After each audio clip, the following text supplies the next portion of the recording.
Duodécimo. Los accidentes. Muchas personas se sorprenden de que se catalogan los accidentes como cualquier otra enfermedad.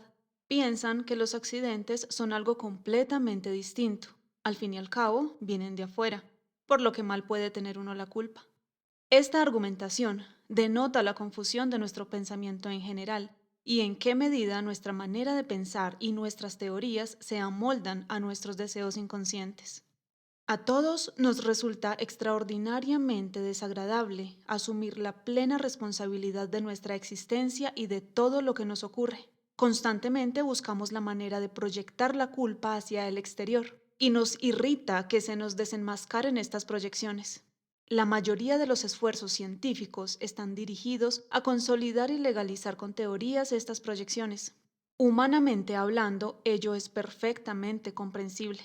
Pero dado que este libro ha sido escrito para personas que buscan la verdad y que saben que este objetivo solo puede alcanzarse por la vía de la sinceridad con uno mismo, no podemos pasar por alto cobardemente un tema como el de los accidentes. Tenemos que comprender que siempre hay algo que aparentemente nos viene de fuera y que nosotros siempre podemos interpretar como causa. Esta interpretación causal no es sino una posibilidad de ver las cosas, y en este libro nos hemos propuesto sustituir, o en su caso, completar esta visión habitual. Cuando nos miramos al espejo, nuestro reflejo, aparentemente, también nos mira desde fuera, y no obstante, no es la causa de nuestro aspecto. En el resfriado son miasmas que nos vienen de fuera, y en ellos vemos la causa. En el accidente de circulación, es el automovilista borracho que nos ha arrebatado la preferencia de paso la causa del accidente. En el plano funcional, siempre hay una explicación, pero ello no nos impide interpretar lo sucedido con una óptica trascendente.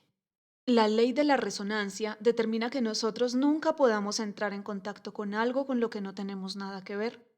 Las relaciones funcionales son el medio material necesario para que se produzca una manifestación en el plano corporal.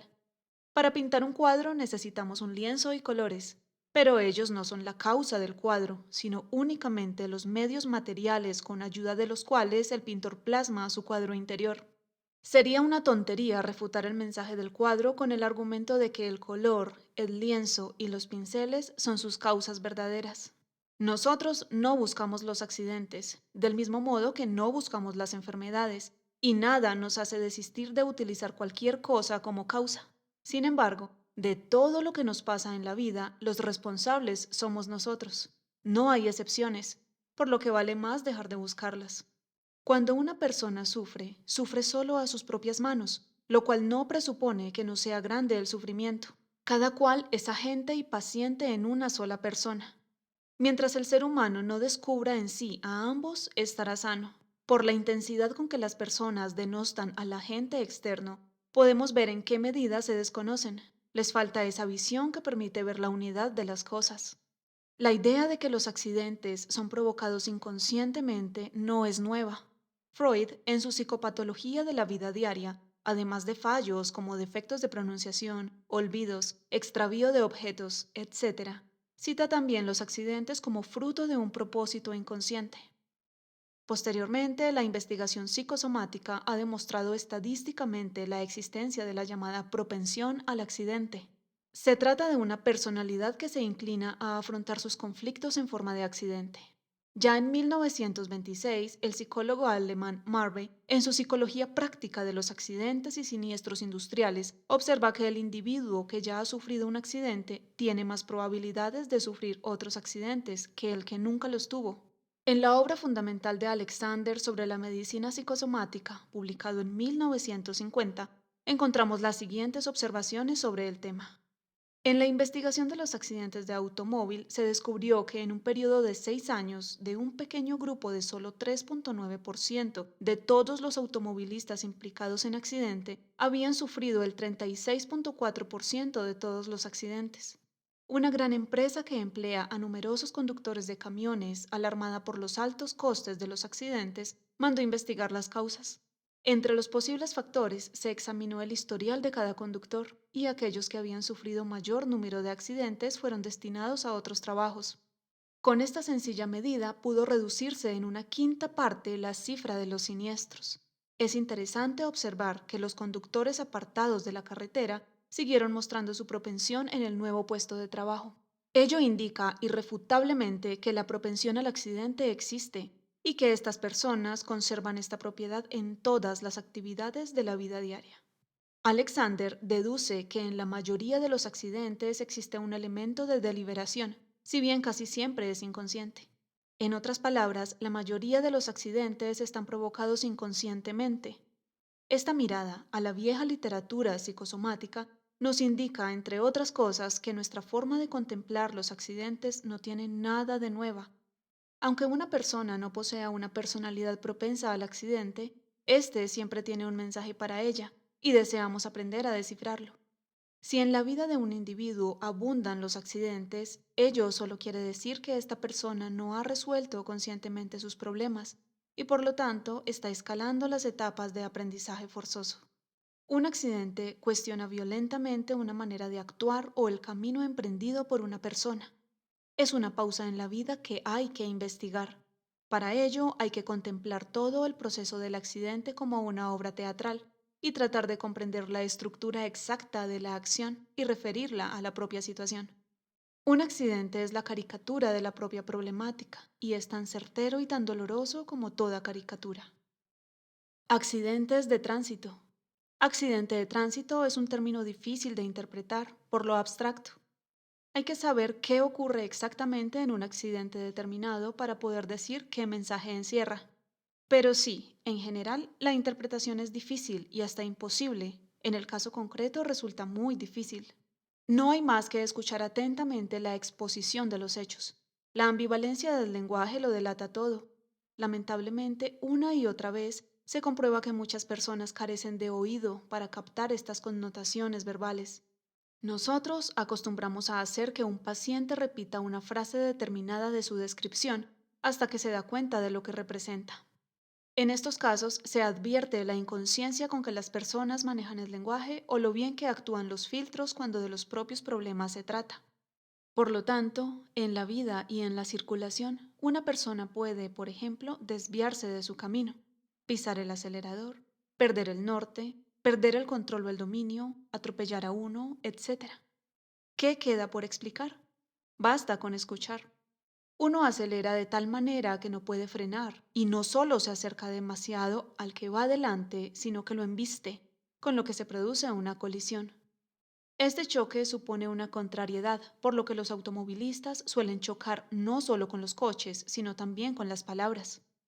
Con frecuencia, la pregunta ¿quién tuvo la culpa del accidente? Nos da la respuesta clave. No pude frenar a tiempo. Indica que una persona en algún aspecto de su vida ha acelerado de tal manera, por ejemplo en el trabajo, que ha llegado a poner en peligro tal aspecto. Esta persona debe interpretar el accidente como una llamada a examinar todas las aceleraciones de su vida y a minorar la marcha. La respuesta es no lo vi. Indica que esta persona deja de ver algo muy importante en su vida. Si un intento de adelantamiento acaba en accidente, uno debería pasar revista a todas las maniobras de adelantamiento de su vida. El que se duerme al volante debería despertar cuanto antes también su vida para no estrellarse. El que se queda tirado de noche en la carretera debe examinar atentamente cuáles son las cosas de la zona nocturna del alma que pueden impedirle el avance. Este corta a alguien, el otro sobrepasa la raya o se salta el bordillo. Otro más se queda atascado en el barro. De pronto uno deja de ver claro, no ve la señal de alto, confunde la dirección, choca con resistencias. Casi siempre los accidentes de tránsito acarrean un intenso contacto con otras personas. En la mayoría de los casos, la aproximación es excesiva y desde luego violenta. Vamos a examinar juntos un accidente concreto, para ilustrar mejor con un ejemplo práctico nuestro enfoque. Se trata de un accidente real que al mismo tiempo representa un tipo de accidente de tránsito muy corriente. En un cruce, con preferencia a la derecha, chocan dos turismos con tanta violencia que uno de ellos es lanzado a la acera donde queda volcado, con las ruedas hacia arriba. En el interior han quedado atrapadas varias personas que gritan pidiendo auxilio. La radio del coche funciona a todo volumen. Los transeúntes van sacando a los encerrados de su prisión de hierro, los cuales, con heridas de mediana gravedad, son trasladados al hospital. Este suceso puede explicarse así. Todas las personas involucradas en este accidente se encontraban en una situación en la que deseaban continuar en línea recta por la dirección que habían tomado en su vida. Esto corresponde al deseo y al intento de seguir adelante sin detenerse. Pero tanto en la carretera como en la vida hay cruces. La vía recta es la norma en la vida, es la que se sigue por inercia. El hecho de que la trayectoria rectilínea de todas estas personas fuera interrumpida bruscamente por el accidente indica que todos habían pasado por alto la necesidad de rectificar la dirección. Llega un momento en la vida en que se impone rectificar. Por buena que sea una norma o una dirección, con el tiempo puede llegar a ser inadecuada. Casi siempre las personas defienden sus normas invocando su observancia en el pasado. Esto no es un argumento. En un lactante lo normal es mojar los pañales, y no hay nada mejor que objetar. Pero el niño que a los 5 años aún moja la cama no tiene justificación. Una de las dificultades de la vida humana es reconocer a tiempo la necesidad de cambio. Seguramente los involucrados en el accidente no la habían reconocido. Trataban de continuar en línea recta por el camino que hasta entonces se había acreditado como bueno, y reprimían la invitación a abandonar la norma, a variar el rumbo, a apearse de la situación. Este impulso es inconsciente. Inconscientemente sentimos que el camino no es el indicado, pero falta valor para cuestionarlo conscientemente y abandonarlo. Los cambios generan miedo. Uno querría, pero no se atreve. Esto puede ser una relación humana que se ha superado, o un trabajo, o una idea. Lo común a todos es que todos reprimen el deseo de liberarse de la costumbre con un salto. Este deseo no vivido busca su realización por medio del deseo inconsciente, una realización que la mente experimenta como procedente de fuera. Uno es apartado de su camino, en nuestro ejemplo, por medio de un accidente de circulación. El que sea sincero consigo mismo después del suceso puede comprobar que en el fondo hacía tiempo que no estaba satisfecho de su camino y deseaba abandonarlo, pero le faltaba valor. A una persona en realidad solo le ocurre aquello que ella quiere. Las soluciones inconscientes son eficaces, desde luego, pero tienen el inconveniente de que en definitiva no resuelven el problema del todo. Ello se debe, sencillamente, a que a fin de cuentas, un problema solo puede resolverse con una decisión deliberada, mientras que la solución inconsciente representa siempre solo una realización material. La realización puede dar un impulso, puede informar, pero no resolver totalmente el problema. Así, en nuestro ejemplo, el accidente provoca la liberación del camino habitual, pero impone una nueva y aún mayor falta de libertad, el encierro en el coche. Esta situación nueva e insospechada es resultado de la inconsciencia del proceso, pero también puede interpretarse como un aviso de que el abandono de la vía vieja puede llevar no a la ansiada libertad, sino a una falta de libertad aún mayor. Los gritos de socorro de los heridos y encerrados casi estaban ahogados por la estrepitosa música de la radio del coche. Para el que en todo ve un símbolo, este detalle es expresión del intento de desviarse del conflicto por medios externos. La música de la radio ahoga la voz interior que pide socorro y que la conciencia desea oír. Pero el pensamiento se desentiende y este conflicto y el deseo de libertad del alma quedan encerrados en el inconsciente. No pueden liberarse por sí mismos, sino que tienen que esperar a que los hechos externos los liberen. El accidente es aquí el hecho externo que abrió a los problemas inconscientes un canal para que se articularan. Los gritos de socorro del alma se hicieron audibles. El individuo aprendió a ser sincero. Los accidentes en el hogar y en el trabajo. Análogamente a los accidentes de tránsito, la diversidad de posibilidades y su simbolismo en los demás accidentes en casa y en el trabajo es casi ilimitada, por lo cual cada caso debe examinarse con atención. En las quemaduras encontramos un rico simbolismo. Muchas frases hechas utilizan la quemadura y el fuego como símbolo de procesos psíquicos: quemarse los labios, quemarse las manos, agarrar un hierro candente, jugar con fuego, poner las manos en el fuego por una persona, etc. El fuego es aquí sinónimo de peligro. Por lo tanto, las quemaduras indican que uno no supo ver o medir el peligro oportunamente. Tal vez las quemaduras nos hacen comprender que estamos jugando con el peligro. Además, el fuego tiene una clara relación con el tema del amor y la sexualidad. Se dice del amor que es ardiente, uno se inflama de amor. Un enamorado es fogoso. El simbolismo sexual del fuego es, pues, evidente. Las quemaduras afectan primeramente la piel, es decir, la envoltura o frontera del individuo. Esta violación de la frontera significa siempre el cuestionamiento del yo. Con el yo nos aislamos y el aislamiento impide el amor. Para poder amar tenemos que abrir la frontera del yo, tenemos que inflamarnos con la brasa del amor, derribar obstáculos. Al que se resista al fuego interior, quizás un fuego exterior le queme la frontera de la piel, dejándolo abierto y vulnerable. Un simbolismo parecido encontramos en casi todas las heridas que desde luego empiezan por perforar la frontera exterior de la piel.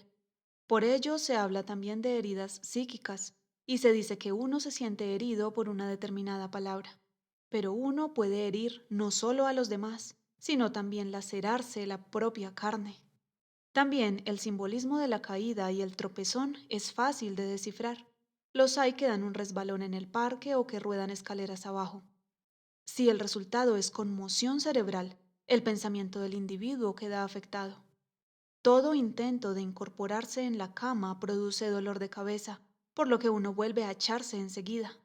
Por consiguiente, se arrebata a la cabeza y al pensamiento el predominio que tuviera hasta el momento, y el paciente experimenta en su propio cuerpo que el pensar duele.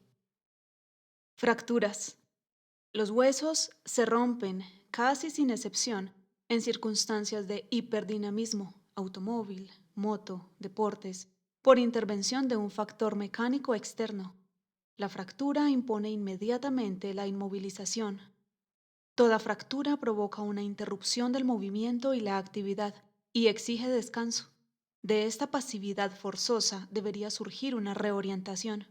La fractura indica claramente que se ha olvidado el imperativo de la finalidad de una evolución, por lo que el cuerpo tiene que romper con lo viejo para permitir la irrupción de lo nuevo.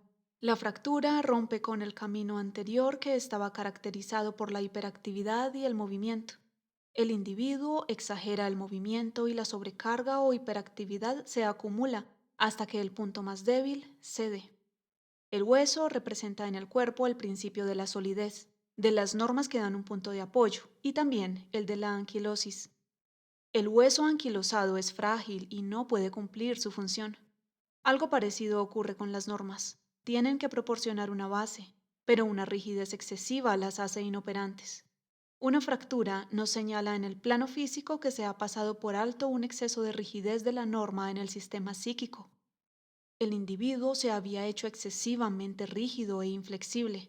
La persona, con la edad, suele aferrarse a sus principios con mayor rigidez y pierde su capacidad de adaptación. La anquilosis de los huesos aumenta a su vez y el peligro de fractura crece. Todo lo contrario de lo que ocurre al niño pequeño, que tiene unos huesos tan flexibles que prácticamente no pueden romperse. El niño pequeño no conoce normas ni medidas en las que petrificarse. Cuando una persona se hace excesivamente inflexible, una fractura de vértebras corrige la anomalía. Se le parte el espinazo. Esto puede evitarse doblegándolo voluntariamente.